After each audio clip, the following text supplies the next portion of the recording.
মনে হয় না যে ৪০,০০০-এর বেশি মানুষ ভোট দিতে গিয়েছে। আমি ভোট কেন্দ্র সারাদিন ফাঁকা দেখেছি। ওনারা ভয় পেয়েই জনাব জি এম কাদের সাহেব এবার রংপুরে এসে এই প্রচারণায় মাঠে নেমে গিয়েছিলেন।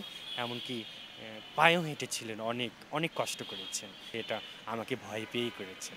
আমার যেটা ধারণা আমি সারাদিন সকাল থেকে বিকেল পর্যন্ত আ অনেকগুলো ভোট কেন্দ্র পরিদর্শন করেছি।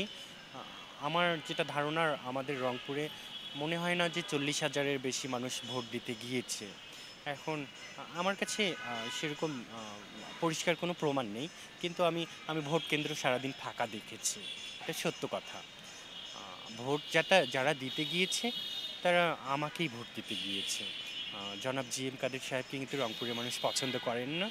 আগে থেকেই করতেন না, এখনও করেন না। উনি এমপি হয়েছেন জন্য কিন্তু রংপুরের মানুষ উনাকে পছন্দ করেন না। আর রংপুরের মানুষ আমাকে মনে প্রাণে চেয়েছিল। আমি না হওয়াতে রংপুরের সাধারণ জনগণ কিন্তু কষ্ট পেয়েছে। আ আর এছাড়াও আমার সাথে অন্যায় হয়েছে অনেক প্রকার। যেমন আমার নির্বাচনী প্রচারণার সময় আমার মিছিলে বাধা দেয়া হয়েছে। আমার পোস্টার ছিঁড়ে সেখানে লাঙলের পোস্টার টাঙিয়ে দেওয়া হয়েছিল।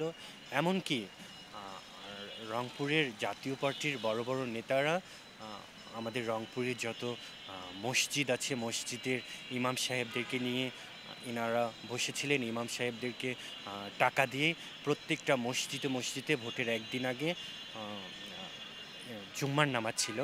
জুম্মার নামাজে খুতবার সময় ইমাম সাহেবরা প্রত্যেকটা মসজিদে বলেছিলেন যে, হিজড়াকে ভোট দিলে কবিরা গুনাহ হবে।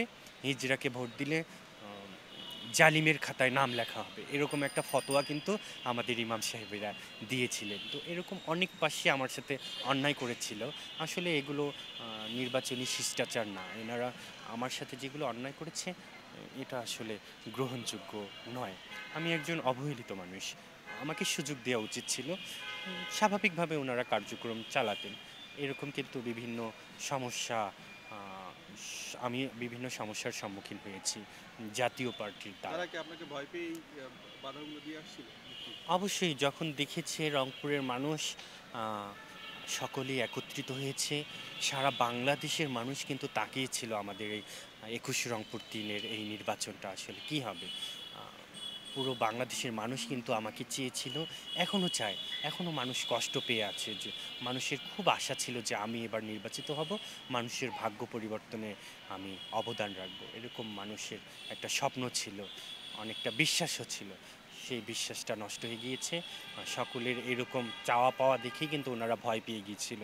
আ না হলে কিন্তু জনাব জি এম কাদের সাহেবই বলেন আর ওনাদের বড় কোনো নেতাই বলেন, রংপুরে কিন্তু ওনারা কখনো নির্বাচনী প্রচারণার কাজে আসতেন না। গিয়েছিলেন এমনকি পায়েও হেঁটেছিলেন, অনেক, অনেক কষ্ট করেছেন। আমার মনে হয় জীবনের ১ম উনি নির্বাচনের কাজে এতটা কষ্ট করেছেন। আসলে এটা আমাকে ভয় পেয়েই করেছেন।